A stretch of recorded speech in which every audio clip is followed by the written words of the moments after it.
Just want to make sure this mic is loud enough in the back and you guys can hear me. Thumbs up. Great. Thank you for that. Welcome to the Produce Packaging Seminar. We're real excited to have you all here and to be putting this on. I'm Terry Feinberg with Moxie Marketing, and I guess I'm sort of serving as the ringmaster today, but not that I'm going to be up here for very long. We're a marketing agency that deals primarily with ag businesses, and because of that, we design a lot of packaging. And we'll get into that at the end, because we're the last piece of it, and talk about some of the process and factors that go into design. But before we can begin putting together your pretty label or package or box or what have you, there's a lot of legal and regulatory and production considerations that we have to address and take a look at. And that's really why we put together this program with the four of us addressing each of those factors. And we're looking at today as an overview, and I say that for two reasons. First, even though it sounds like all day, there's really a lot of information. And Chris and I were just joking, any one of us could probably take one of our slides and talk for an hour on it. So we're going to spare you from that, so that's the good news. The other side, though, is we realize there's really quite a mixture of an audience here. Some of you have been developing packaging for years, if not decades. You've got in-house legal counsel. You could probably be up here presenting the seminar. And some of you might walk into the office one day and somebody says, hey, you know those 100 acres of sweet corn we planted last week? Maybe we should think about how we're going to package it and sell it. And something in between. And we've encountered all of those. So regardless of your role or your experience, we hope today that you come away with some tidbits of information, whether you're that experienced person or just occasionally touch packaging, that you get some good resources and you get some good ideas. At the end of the day, we've got thumb drives with all of our presentations. There are also some articles on it and some bio information on the speakers, so feel free to take notes, but don't worry, especially when you see the attorney slides, about trying to write down everything that's on the slide before it switches, because you'll have copies of that. We've got this split up into what we feel is a logical progression. So we're going to start with the legal issues around intellectual property, then go into regulatory and labeling. Then we'll have lunch and plenty of time, got an hour planned, so plenty of time to check your email and do what you need to do.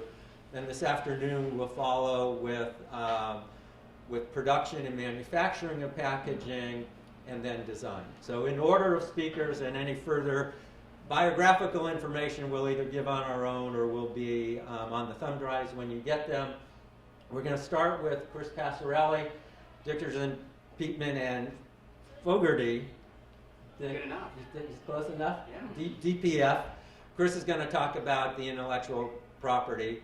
Dale Stern from Downey Brand is joining us to talk about the regulatory and labeling side.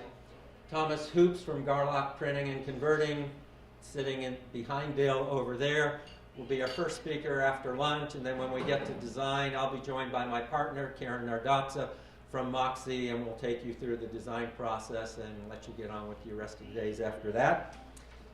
And, oh, no, I'm not done. I thought I was done. I'm not done.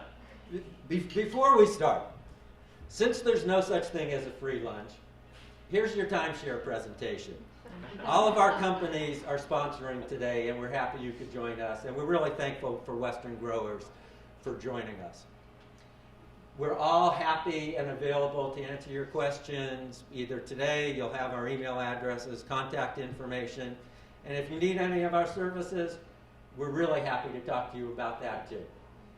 That's it. That's the commercial. Everything else is pure information, so hopefully you get a lot out of it. Chris, you're up. Thanks, Terry.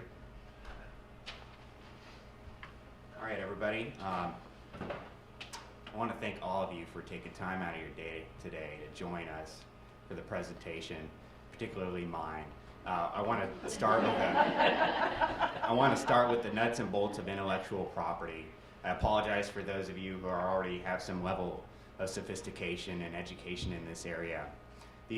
My presentation really comprises the issues that I find that are important in the ag industry.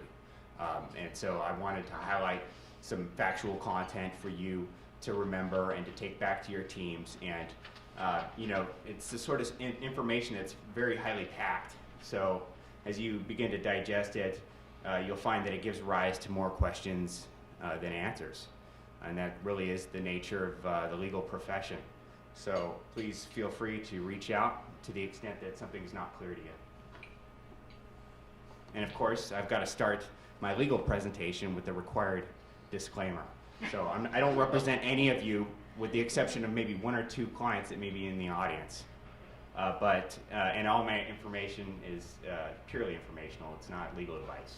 So with that having been said, today's agenda, I will talk about the various forms of intellectual property and how they link up with the produce industry in particular. We'll delve a little bit more deeply into trade secrets, copyright, patents, and then we're going to end off with what I find the most important, which is trademarks and branding. And in that category also resides something called trade dress, which is immensely important to your industry. Okay, forms of intellectual property. First, we have trade secrets, which are non-public, economically valuable know-how for your business operations that you don't share with others without extending a duty of confidentiality.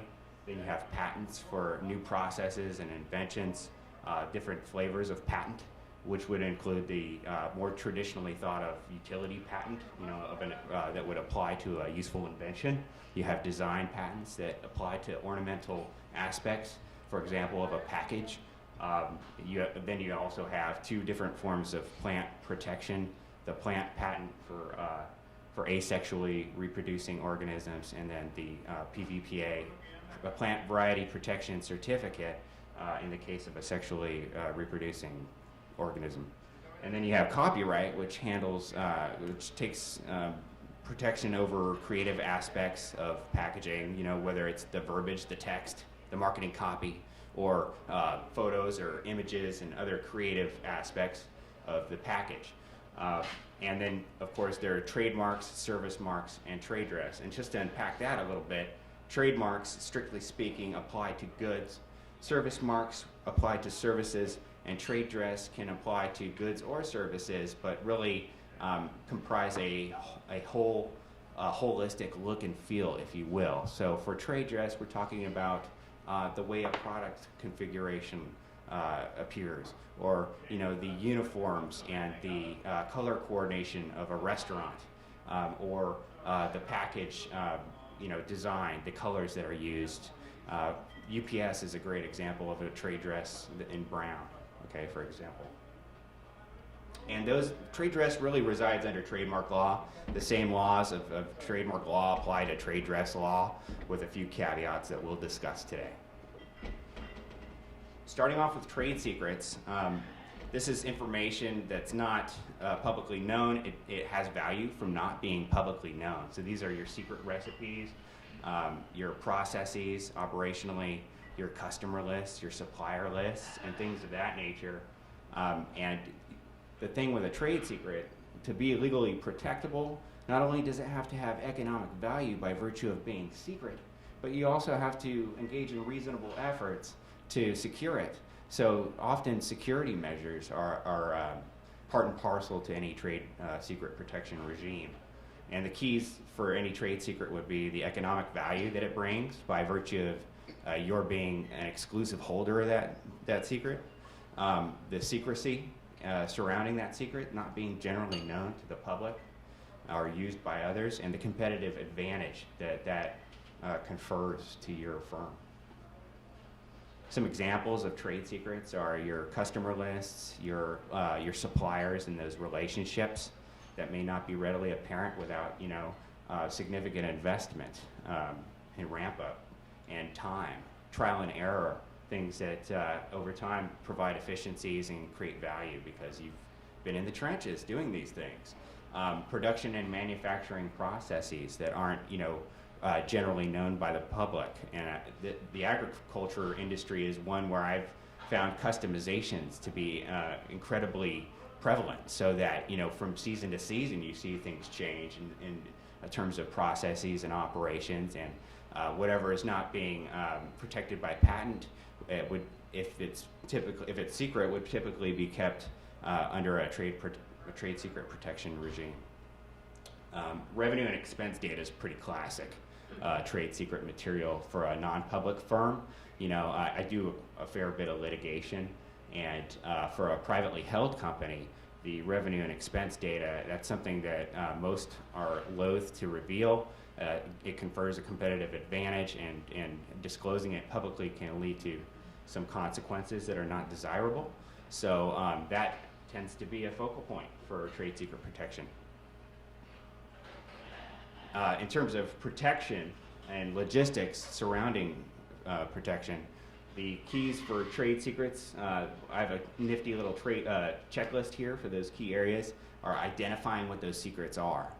Because in the abstract, it will be hard to make a claim later on in a court of law or on a document without having some forethought into the process of what actually constitutes your trade secrets. And you might think that's a relatively obvious exercise, but as you engage in it, you start to appreciate that there are nuances and things to tease apart about your processes and your information and data systems and your data as to what would be considered trade secret and what might be kind of on the verge of such, and what really isn't. And having that process in place to identify it in a forward-looking manner will save you time and create a better, more sound foundation for your assertion later on that this was your trade secret, that you had identified it and nurtured it and protected it.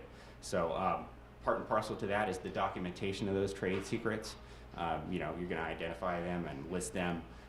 And instituting procedures and security measures for the auditing, planning, the execution of those trade secrets.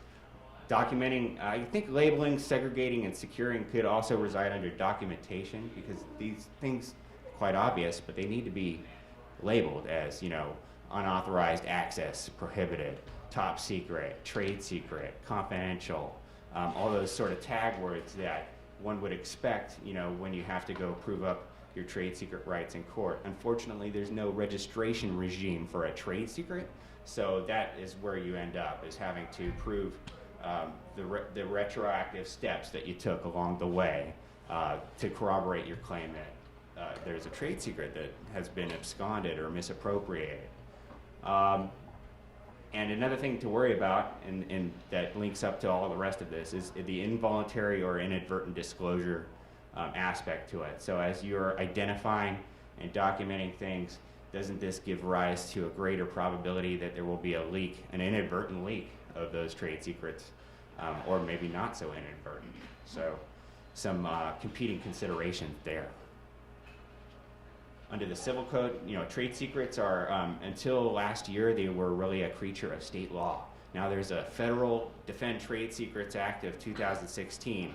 It's a federal overlay that really complements the state overlay, and each state has its own trade secret law, but they really draw from the same uniform Trade Secret Act.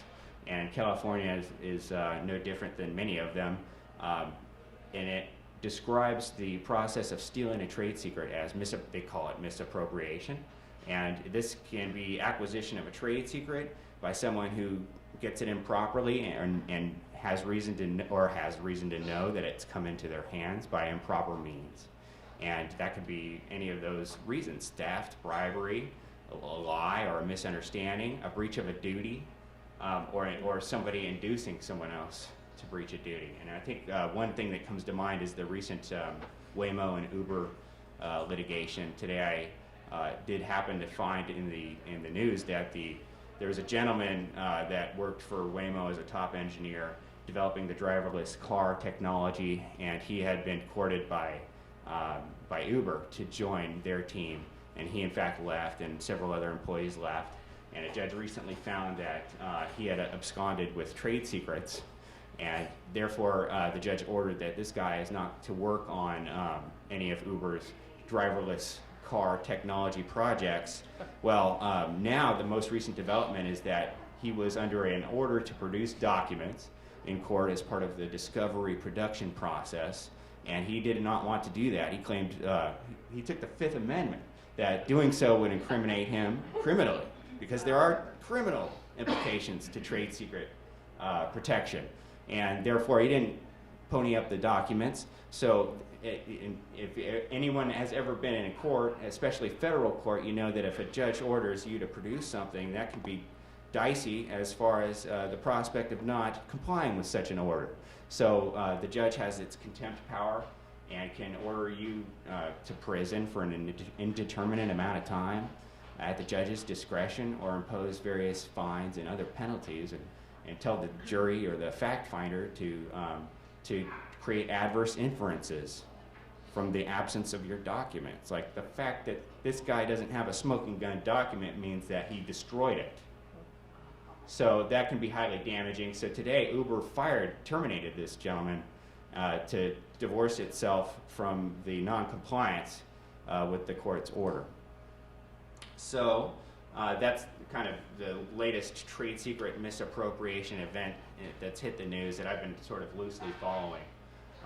But you could see there, we have probably theft and inducement of others to leave Waymo to join Uber. Now that has yet to be borne out. I don't know what the actual facts of the matter are, but it seemed like they had a pretty solid case on Waymo's end. Waymo, by the way, is owned by Alphabet, which was Google, or is Google, renamed, reborn. And there's a 3-year statute of limitations in California for trade secret misappropriation claims. Some of the remedies you can seek in a trade secret action are to stop the transmission of that information to others, or the use of that information by the individual who stole it. You can get damages from economic harm, although in practice that's very difficult to prove unless you're losing customers or losing sales. And it's sort of a catch-22, where if you jump on this stuff quickly, then maybe you have only a threatened misappropriation. So some strategic considerations there. And in the event that someone knew what they were doing and did it willfully, then maybe there's punitive damages available, although in practice they're very hard to obtain. And same with attorney's fees. Now, I'll tell you right now that in most litigation contexts, attorney's fees are simply not awarded except in exceptional circumstances. That's what they call the American rule when you're studying for the bar exam, as opposed to the British rule, in which each side, or the loser, pays the winner's fees. But I won't get into all that. Okay, so just to sum up, as trade secrets in relation to other forms of intellectual property, they can be very helpful for something that you might not otherwise want to, for which you might not otherwise want to seek patent protection. That is, I think, the takeaway lesson for trade secrets. They're extremely versatile. They can have a potentially infinite duration as long as you keep them secret, like the Kentucky Fried Chicken recipe or the Coca-Cola recipe. Great lengths are taken to separate knowledge of folks who know one part of the recipe from the other folks who know the other part of the recipe, or these recipes are kept in vaults with multiple measures of security and are transported in ways to ensure that they don't lose secrecy in transit. You're not to disclose it, as opposed to a patent where there is a disclosure requirement. The patent system is one where you teach the public how to do something with your new technology, and so you get your limited reverse negative monopoly, which I'll discuss in a minute. But that's not the case here. The name of the game here is to keep it under wraps, not to disclose it publicly. So you're not doing a public service, as opposed to arguably in the patent world, where you are disclosing your technology for the future generations. But on the other hand, there's no need to file it or register it with a governmental agency, so it's cheaper in that respect, less formality. There's no novelty requirement, so any old thing that you can figure out as creating efficiencies or cost savings or creating value for your operation might qualify for a trade secret, even if it's been done. And like I said, there's less expense associated with it early in life, and what I mean by early in life is before you go to enforce it. You're not registering it with a government or paying maintenance fees and things like that. The rubber hits the road with the expense at the time that you have to go and seek an injunction against a departing employee or a competitor for using this stuff. And then the expense will really ratchet up. Now, the problems with trade secrets are that insofar as they can be figured out, if you will, that's fair game. So reverse engineering is part of the deal with trade secrets. That's why such extreme measures in some cases are taken to keep them secret. Because if someone can reverse engineer, it's just like a recipe, and figure out, you know, the main components of your secret and thereby use it lawfully with impunity. And then the other thing is reasonable efforts to maintain secrecy. That's what's required under the statute, but we are constantly asking ourselves what is reasonable. And what is reasonable is actually a moving target. It evolves over time. So different folks have different opinions, expert opinions, on what's reasonable for a given industry. So in that sense, it can be highly unpredictable as to whether you've done everything you could to safeguard something. And then you have the risk of inadvertent disclosure or misappropriation, which we discussed. And when you get into court, you've got to prove that what you have is a protectable trade secret. All those things that I mentioned about that it confers the economic value by virtue of its secrecy, that you took steps to safeguard it. And so enforcement becomes expensive. Any questions about this area before I move on? Here's some practice considerations. You know, this is getting a little granular, so just take note of this slide because it's actually very valuable information. To protect a trade secret, usually you want to prepare an NDA with any outsider with whom you're going to disclose the trade secret. If it's an employee, then you might consider an assignment of any improvement that they may come up with in relation to the trade secret. So not only making them observe confidentiality and not disclose it to others, but insofar as it's a contractor or an employee, making sure that they assign the rights to any improvements on your trade secret. So, especially in the case where that's what you've hired them to do. Of course, it should be a confidential agreement. And if someone's got to disclose it, for example, in response to a court order, because again, we can't disobey a court order. So if your contractor or employee is embroiled in another legal matter and is ordered to turn over your trade secret, you should be notified of that fact and have an opportunity to object to that or otherwise interject yourself in a proceeding like that. And so you should probably afford for that in your contracts. And so there's, you know, basically would amount to practical logistical steps that you can take to sort of insulate yourself and make sure that you have at least a bare minimum level of protection, although it's not something that I could just rattle off here in a 15-minute segment. But of course, this is all together with the identification, the documentation, the labeling that you would do, and all the front-end work to protect your trade secrets. So moving abruptly into copyright law. The difference between trade secrets, obviously the recipes and the secret sauce of your business, and copyright law is that copyright really just, it protects the creative, I almost want to say whimsical aspects of what you're doing, your operation, the artistic and creative aspects. So it really only applies to any creative work, has to be a creative work that is in a tangible medium of expression, which can include things in the digital age, even though maybe they're technically not always tangible, data in transit, but data is yet protectable under copyright law, okay? It confers a bundle of rights, and that's probably a point I should pause on.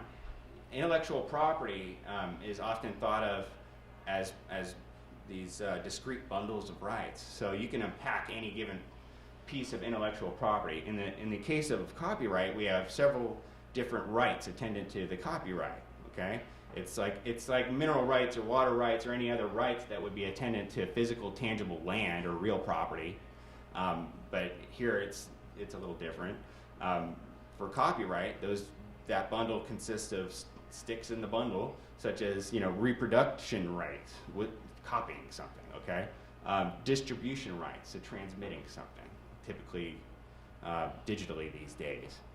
Derivative works, so taking a creative work that might be subject to copyright ownership by a party, maybe you, and then modifying that so it's a different work, even though it may be highly similar to the original.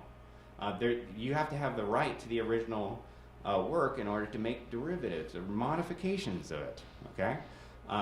The right to publicly display something, and that might be, often it'll arise, at an event space, at a winery or something where you have a TV transmission or some other audio-visual transmission, and there are copyright owners with the right of public display, so that the venue operators need to have appropriate licenses to display, whether it's an athletic competition from TV or a jukebox tune or something like that. So that's the public display right, and the public performance right often arises with live music and covers of live music, where unfortunately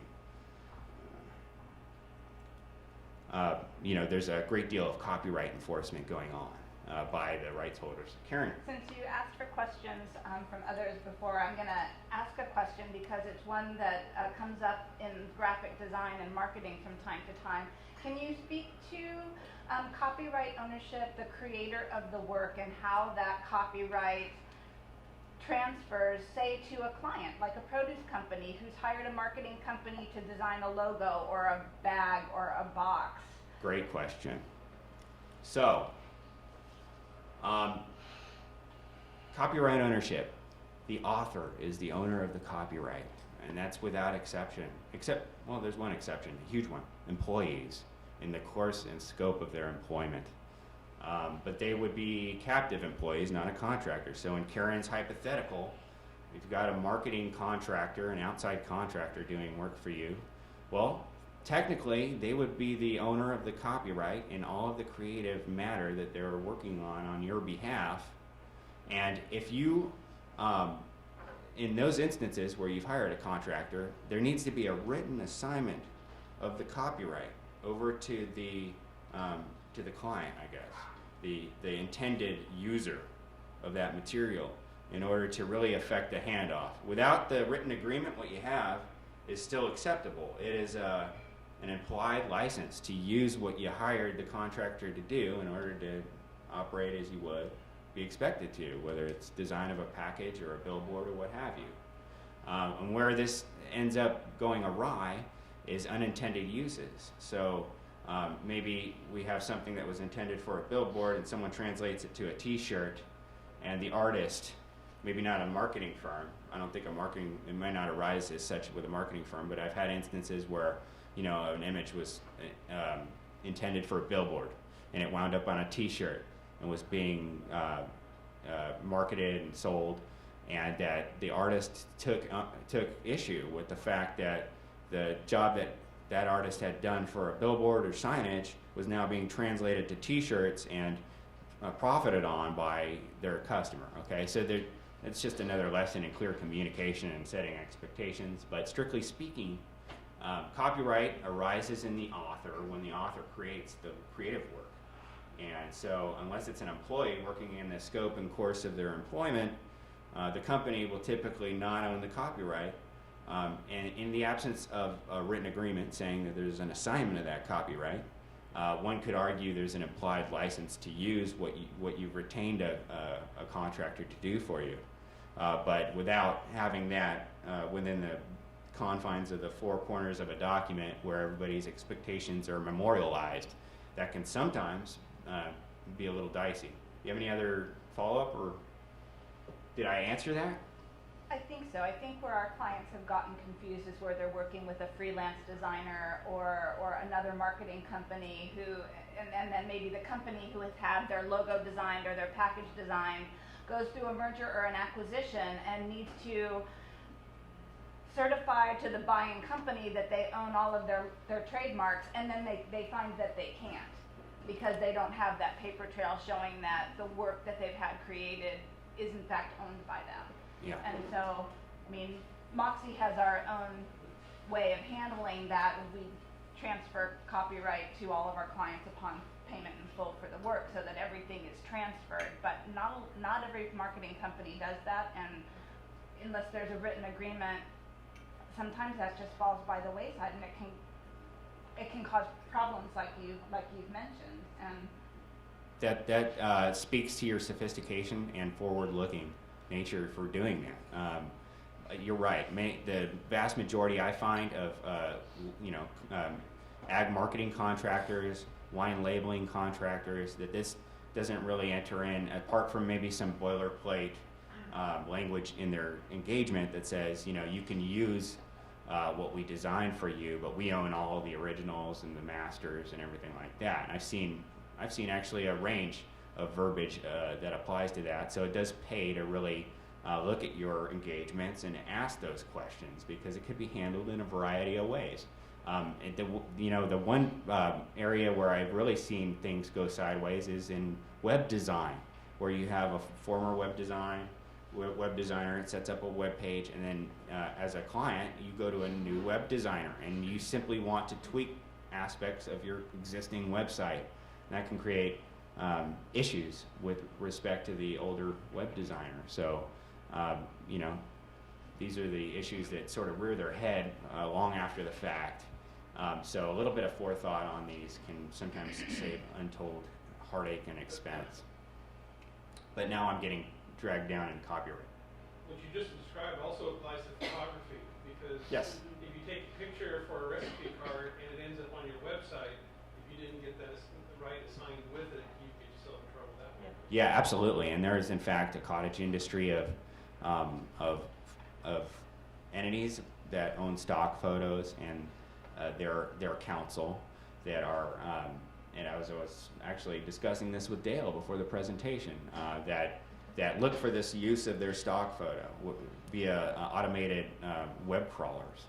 And so I've had several instances where I've had a client, unbeknownst, maybe had an employee that pulled a stock photo, let's say of strawberries, and put it on their website and used it to advertise the fact that their farms feature strawberries for sale, and then are the recipients of a cease and desist letter saying, well, this company owns thousands or maybe millions of these stock photos. You've chosen to use one of them, and the going license rate is X.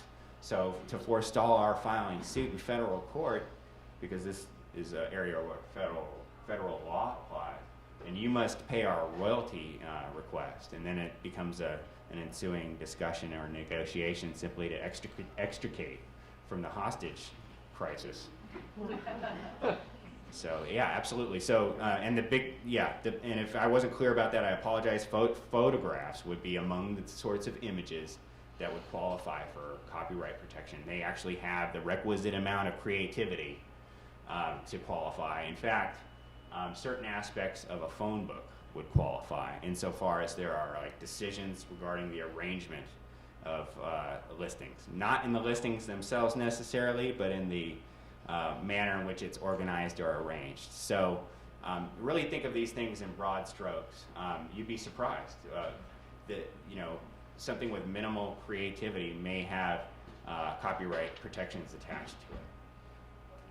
And the term of a copyright is often, well, it depends on the nature of the work and where, if it was published and where, what country, but typically boils down to, for rule of thumb, would be the life of the author plus 70 years.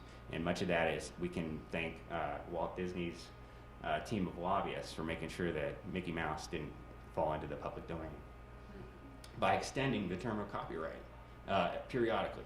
You're halfway on time. Thank you.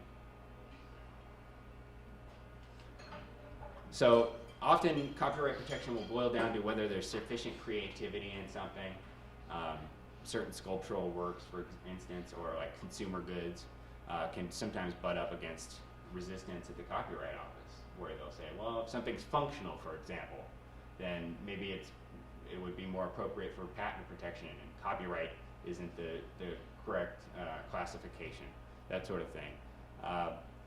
But in terms of our industry, marketing copy, product descriptions, manuals, anything with marketing copy, instructional manuals, even though they're highly factual, but the way they're organized and the content that would be a creative decision going into that would be protectable. Product photos, package art, and sculptural works, what the law calls sculptural works, but really consist of 3D configurations like shelf packaging and the like, and various packages you see before you.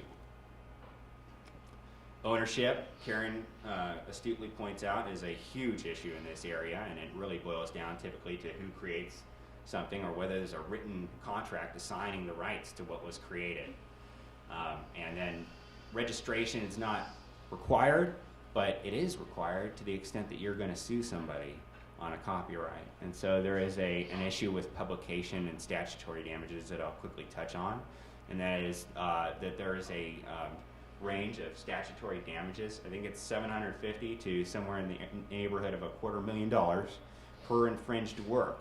And typically the sophisticated copyright owners will file a registration application, which are, by the way, relatively inexpensive. I think the official fee for a copyright application, I believe, is $55, maybe inching up to $75, depending on the type of the work. But this is really, as far as in comparison to a patent application or even a trademark application, it's relatively inexpensive and easy to file.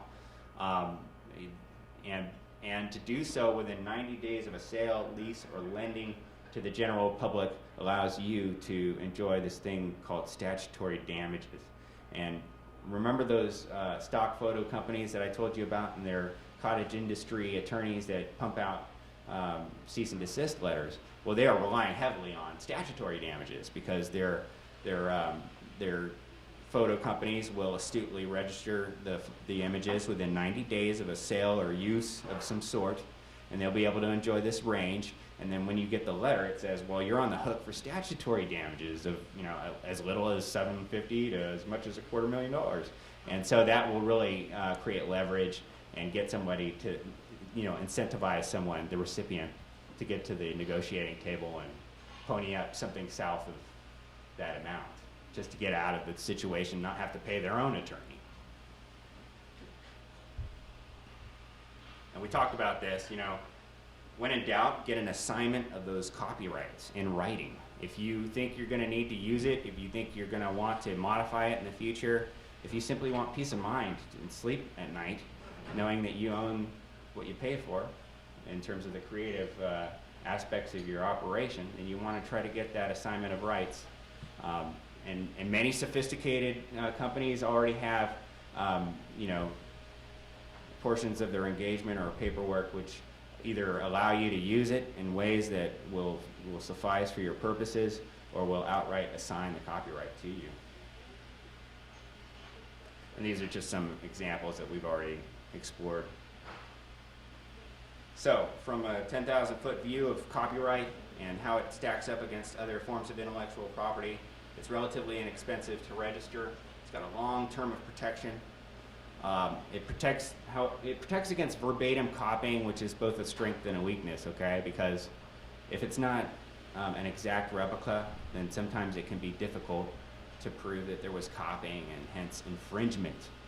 But, you know, I've had instances where there weren't exactly identical comparisons, where I was able to tease out the identical wordings and say, well, this is beyond coincidence that they would be able to take this verbiage and use these words and then rearrange them thusly and come up with their own packaged marketing copy or what have you.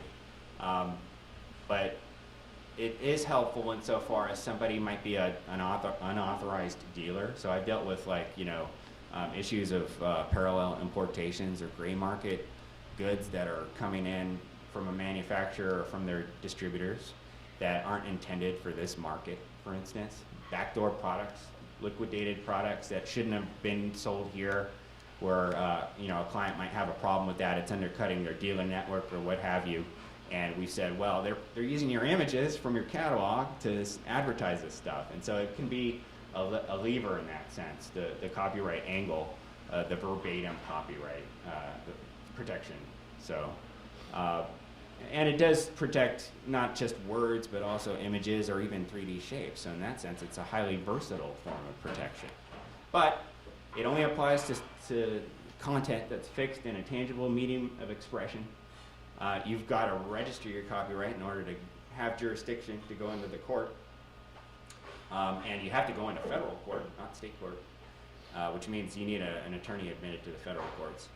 And enforcement, as with just about any form of intellectual property enforcement, and by that I mean sending the nasty letters and then bringing suit where needed, is a costly proposition. Any other questions about copyright before I move on? Great. Okay. So, of course, we have patents as well, and the several forms of patents that I had already outlined. And some things to understand about patents that I think are helpful ground rules to keep in mind are that it is a negative monopoly, meaning you don't have a right to do anything affirmative. You have a right to keep others from doing things. So what I think of in terms of patents is, and it is a colleague of mine from back when I practiced in Ryan Ranch out here in Monterey, would liken it to a very expensive ticket to a high-stakes casino, because you're basically buying the right to sue people to stop doing what you're doing, or what you have the right to stop others from doing. It's not an affirmative right to do anything, but you can stop others from making the patented article, from using it, from offering it for sale or selling, and importing it into the US. But you've got to sue in a court of law in order to enforce your patent. You can't rely on the Patent and Trademark Office. Generally, we have a 20-year term of protection, but there are strategies for keeping these things alive with improvements and continuations. There are the utility patents that apply typically to useful inventions, and there's a requirement that they be new, novel, useful, have utility of some sort, and that they're not obvious, that they're not obvious from what the prior art, what we call the prior art, or what existed before. So if it's an obvious improvement that flows from what was previously in existence, it may not qualify for patent protection. Sort of a catch-all that I think is used in many contexts, including litigation or re-examination at the Patent Trademark Office, or examination in the first instance at the Patent Trademark Office, to knock things out that might otherwise be in the running, because it's another one of those moving legal targets that can be subject to an evolving standard, non-obvious. And a huge point is that improvements of existing articles can qualify for patent protection. And in fact, many of today's patents are improvements upon prior inventions. And of course, we have like a multitude of applications to your industry that I don't need to bore you with, that you probably know better than I do, but those are just a few of them, you know. Design patents are interesting from the perspective of packaging. And I apologize that this slide is so densely packed, but basically we're talking about protection for an ornamental aspect of a product or a package. Basically, the patent is the drawing on the patent. It's in a utility patent, you have very intricate, long-winded verbiage and precise identifications and descriptions of what's being claimed as the invention. But for a design patent, it just says what is claimed is the ornamental picture or the ornamental object or whatever embodied in the image, and then you have a series of images that show what's being protected. And so the standards for registration are not as stringent as for a utility patent, but then when you go to enforce it, it becomes a little bit less certain as to what is the limit of your protection and your rights. And you'll see that in a few examples that I have later on. But you can, design patent is a very close relative of trade dress protection, and so they often coexist in tandem with each other. And typically for a design patent, you need to commit to that final commercial embodiment that you're going to go ahead and file as your design. Because if it changes, as I alluded previously, you'll have a harder time enforcing what it was you will be claiming is a knockoff. And it typically has a 14-year term from the date of issuance, no maintenance fees, unlike a utility patent, but some of the same remedies of being able to stop somebody to get damages for the harm you suffered, and then treble damages. That's where you take the damage figure and you triple it. And then attorney's fees, again, exceptional instances. Never hang your hat on an attorney's fees award. And this is just a little bit of academia here.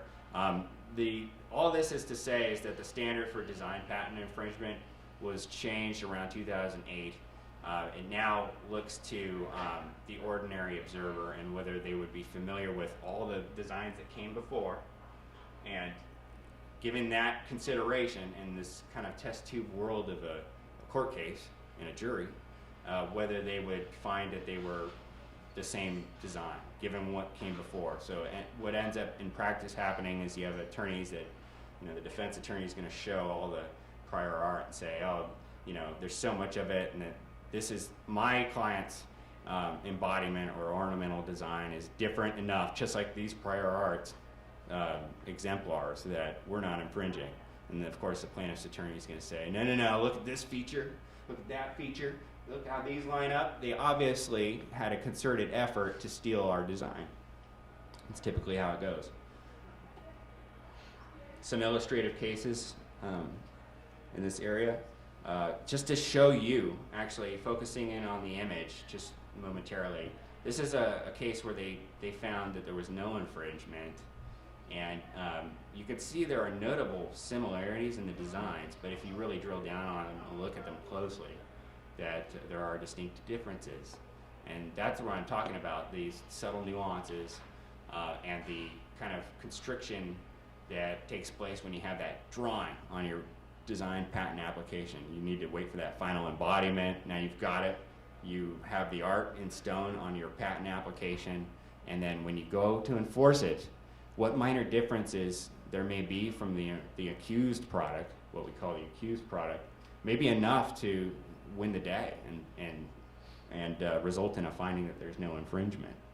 Here's another one, similar. So this one was over the beverage filter cartridges for the coffee, the Keurig, and you could see there are distinct similarities and differences. Okay, so again, this is a case where they proved to fail that those two designs were substantially similar. So you can see that they're really splitting hairs as to the design elements. I've had similar cases involving packaging and consumer electronic devices, things as mundane as power strips, where we've had to argue, trapezoidal shape was the same as between this and that, or that the outlets were color-coded. And those minor differences and variations are things that defendants counsel will glom onto to bump it out of that substantially the same bucket and say there's no infringement here. So then you ask, why am I spending all this money on design patents if really all they protect are the exact embodiment of the article? Really quickly, from a 10,000 foot view, the pros, and this is actually a non-exhaustive list, obviously, but the pros of patents are that they are great deterrents. Even for something for which a patent application is simply pending, where you can put patent pending on something, that is untold value as far as a deterrent effect. We've had, there's a strategy to file as many provisional patents as you can before a trade show, so that you can mark your products as patent pending, and then folks in the next booth over know not to go there. So they're protected from reverse engineering, so not the same concerns that you might have with a trade secret where you've got to keep it under wraps and someone sees the final product and they can figure out how to do what you did. No, there's a negative monopoly, so you get this, as a patent owner, get to stop them from even trying to do something like that. Potentially valuable business asset, and that goes for all of these forms of intellectual property. So the name of the game with intellectual property is that we have intangible assets, we're documenting, we're identifying them. In the event of an acquisition or transfer of ownership, they would be inherent in the value. They would be accounted for in a business valuation to varying degrees, right? The cons of a patent, well, there's these strict requirements of novelty, utility, and non-obvious. You remember, new, useful, and not obvious. And the problem is that once you become a patent enforcer, you will be challenged. Your patent is subject to invalidation on those grounds. So someone could say, well, you're suing me on this patent, but you know what you had wasn't new. Here's a bunch of prior art. Now you've got to address that issue. Why didn't the Patent Trademark Office address that issue? Or maybe less so with the utility. That's a fairly inherent thing. But the obviousness question, again, a moving target, that's another area where a defense counsel will say, well, look, whatever you came up with was obvious. Look, we're doing something very similar as you are alleging patent infringement.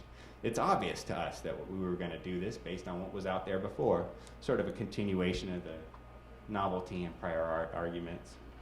A big problem with patents is failure to appreciate the public display or on sale bar, and that is where you have an invention or something that may be subject to patent protection, and you've gone and you showed it at a trade show, or you've disclosed it publicly somehow, or you sold the product and you don't have a patent application on file. So you have a year for many of and this may have changed actually a little bit because of the American Invents Act, which makes it a bit more of a complicated morass as far as when you lose your rights. But traditionally it was a year from when you sold that article or displayed it publicly from when you could actually file that application. And if you didn't file your patent application within that year time period, you could never file a patent application. So that's an area of extreme care where you need to be vigilant as to inadvertent disclosures that you didn't even think of. And it could be a really big problem internationally, because in some countries that period is not even a year, it's like 6 months. And so you know, you can effectively derail a number of future potential opportunities just through a bit of carelessness or lack of communication really with intellectual property counsel early on in the process of development. But patents are very expensive to prepare, file, and then you got to pay maintenance fees on them. And then you've got to go and enforce them because it's the negative monopoly. And so the name of the game is you get your patent in hand, and hopefully you have deterrent effect by virtue of marking your articles with your patent numbers, or if it's a pending application, marking patent pending. But in effect, typically you're faced with the whack-a-mole problem, you know, where you've got infringing importations or a nefarious actor or one of your own guys, your dealers or distributors going rogue and doing this stuff. Maybe your factory has got their lights on at night and is pumping out the very same products at night. And so there are a number of issues, and they're all very expensive and stressful. And of course, at the end of the day, your patent could get blown up and invalidated. So all that money is spent. It's for naught, perhaps. About 10 minutes. Thanks. Okay, so we'll fly through trademarks and trade dress. My favorite area in 10 minutes, and I think I know what to highlight here.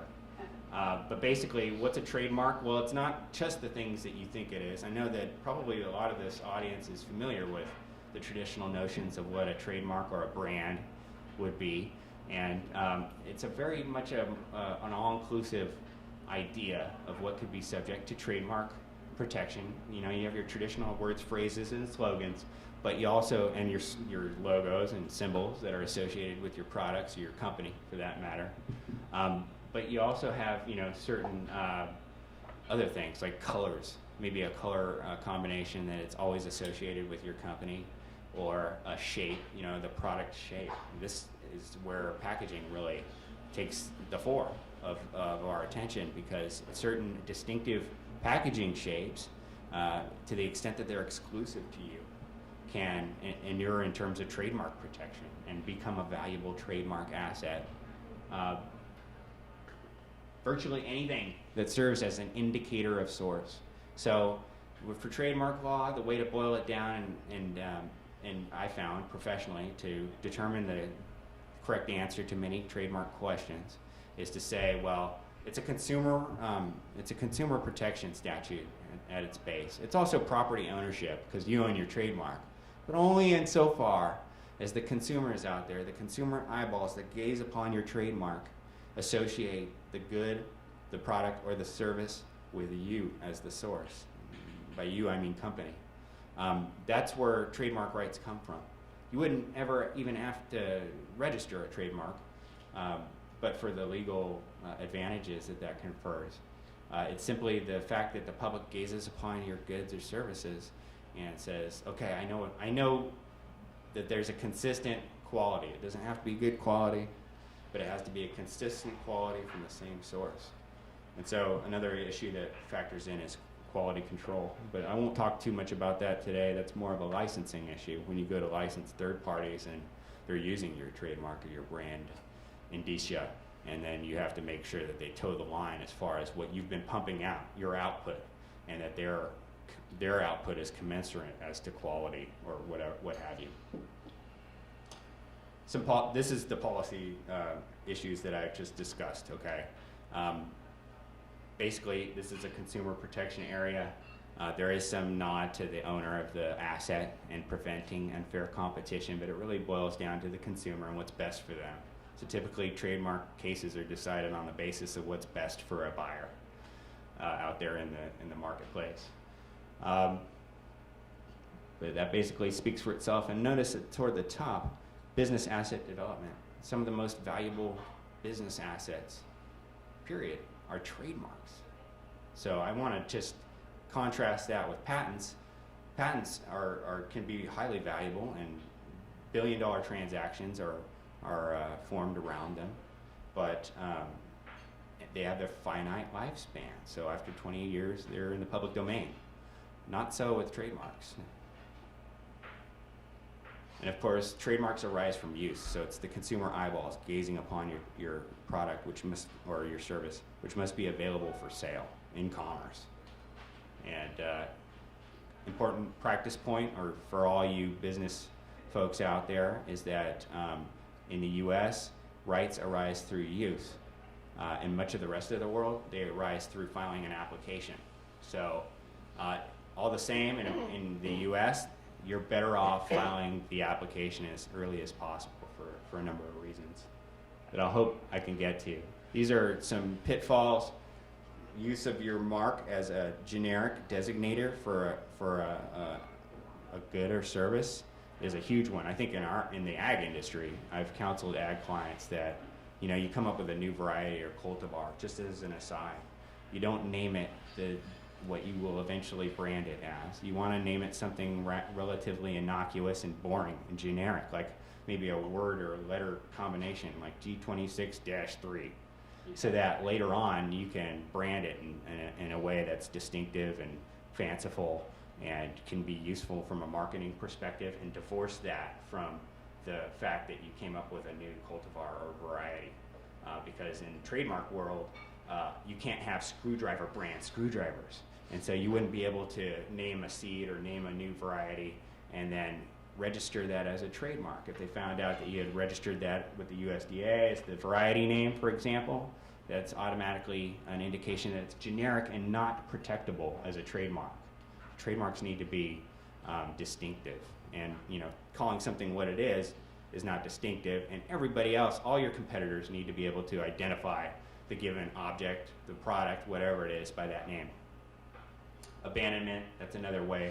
You don't use your trademark right, or you cease using it for a period of time, you can lose your trademark rights. Someone can pick up the mantle and go forward after a certain amount of time, and certain trademarks have been resurrected.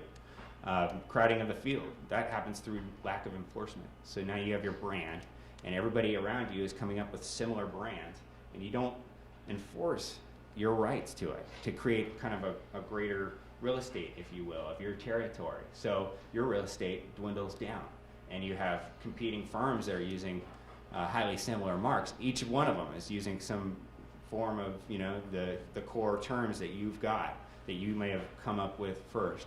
And after time, after the passage of time, maybe a few of your competitors have registered their similar trademarks, and it'll be hard for you to claim that any one of them is an encroacher, because they can point to each other and say, well, no, this is a crowded field. We've got firm X over here with that name, and I'm not going to use any specific examples, but you know what I'm talking about. Naked licensing, that's where you have partners, industry partners, your dealers, folks that are using your trademark, but you're not really instituting any quality measures or restrictions on that use. So you're sort of letting them run with your brand. And there needs to be some parameters for engagement with consumers, between firms, in order to maintain your rights to that trademark. You can't just let your licensees run off and use those trademarks however they would like to. And then, of course, illegal activities. when it's done in association with your trademark, and this could be things like, mislabeling. Something is, relatively, maybe you wouldn't think of immediately, but illegal activities like mislabeling on a package can undermine your trademark law protections. So in a way that someone else can argue that you used your trademark unlawfully because lo and behold it's on a package that gives false information or to a consumer. I think this is important too, the strength of a trademark. So generic screwdriver brands screwdrivers will never be protectable at all, and they lie on one end of a spectrum of protection. And the strongest trademarks would be those that have no inherent meaning, that they're coined terms. They may have come from a random word generator. And those don't have any prior association in the lexicon. And so they are the most distinctive and the strongest trademarks that you can have. And by that token, for your competitor to come up with that is going to be obviously more than mere coincidence. And it'll be easier for you to make that connection to your brand and what you've been doing. But in between, we have descriptive trademarks that don't immediately, they tell some information about a brand, but they aren't the brand designation, like Honey Baked for ham. That actually was a situation that over time, descriptive trademark can gain what's called acquired distinctiveness in the minds of consumers. And so that was the case with Honey Baked ham. Other trademarks require like a mental leap to get to what you mean by it. So that would be the suggestive trademarks. And you always argue that something that the Patent Trademark Office thinks is descriptive is actually suggestive. And then you have to walk them through the mental leap of imagination that it takes. One quick example would be I had a client that did face dub for web-based imposing photos on somebody's face. You'd have a photo and then you would be able to impose fanciful images of another face on top of it, and they called it face dub. And the trademark office said, no, that's descriptive. That might even be generic for what you're doing. And I said, no, because dub has several meanings and yada yada. You could walk them through the fact that actually it takes a little bit of thought and imagination to arrive at that, what is actually the service from the words itself. So that's suggestive level of protection. Arbitrary, Apple, for computers, because you're applying a known word or term to something in a way that's basically arbitrary, to an area where it wasn't previously applied. So that's called an arbitrary trademark. And then fanciful resides right along with the coinage terms or the previously unknown terms. So you want to probably strive to get more towards the suggestive or fanciful end of the spectrum, and try to keep away from the descriptive end of the spectrum as far as choosing or developing or conceiving your trademarks, because those descriptive ones will be actually much more expensive to enforce later on. Notice, you got to use notice with the trademark. You can only use TM until it's registered. Then you can switch it to circle R. And this basically is the deterrent effect that you get when you say something is patent pending. It's very similar when you mark it with a patent number. Well, in this case, you have circle R for the case of a registered trademark. It means that basically there are greater damages that are recoverable in the case of an infringement, and that your mark's being used all over the country in a constructive manner. So even if you're not in Nome, Alaska, but you've got your trademark registration and you use Circle R, you have a constructive presence in Nome, Alaska, so no one can adopt your trademark and use it in Nome. But if you use it the wrong way, and it's easy to do for a marketing department, I've seen this happen a lot, internal marketing departments that don't really appreciate the subtle nuances of trademark law, to use that Circle R in a way that's not appropriate. For example, say I make, strip surge protectors, and I also make screen cleaner. Well, if I have my trademark registered for surge protectors, that's like class 9 for electronics, then I can't also necessarily use it on cleaning products in class 3. Or for you guys, it would probably be, fresh vegetables in class 31, but if you now are using it on canned products or otherwise processed goods, then you don't have your trademark registered in that class. I think it's 29. So could create problems, technical problems, that would lead to somebody saying, no, you're improperly using it would probably be your competitor, saying you're probably using that registration symbol on goods for which it's not registered, and therefore we're not on the hook for trademark infringement. You're just using your trademark wrong. It often comes up as a defense. I've overstepped my time, but I want to just tell you as a last parting shot that registration for trademarks is relatively inexpensive, and it comes with a host of benefits. And let me tell you, I'm not simply tooting my horn here. I'm actually involved in several litigations where the brand owners didn't register the trademark. And so, as I said before, I think several minutes ago, you can have a trademark and not register it, but your trademark rights are basically confined to the geographic territories where you used it in that case. So you don't get the constructive use in Nome, Alaska that I was speaking about earlier with respect to federal registration if you don't seek registration. In that case, it's an uphill fight to defend and champion your trademarks. You have to prove sales in each of those discrete geographic territories, and you have to prove that they were on a commercial scale and that they were of a continuous nature. And then you look at the other firms' sales, where they have a commercial scale, where they have a continuous nature.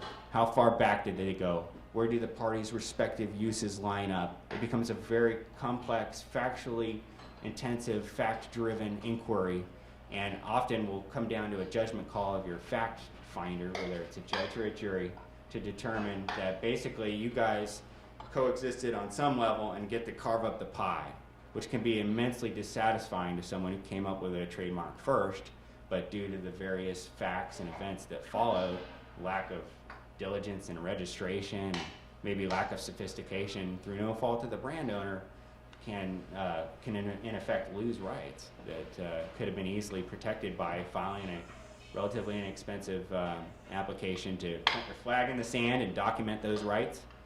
So with that, I'm going to turn it back over to Terry for the next speaker, but thank you so much for listening tonight.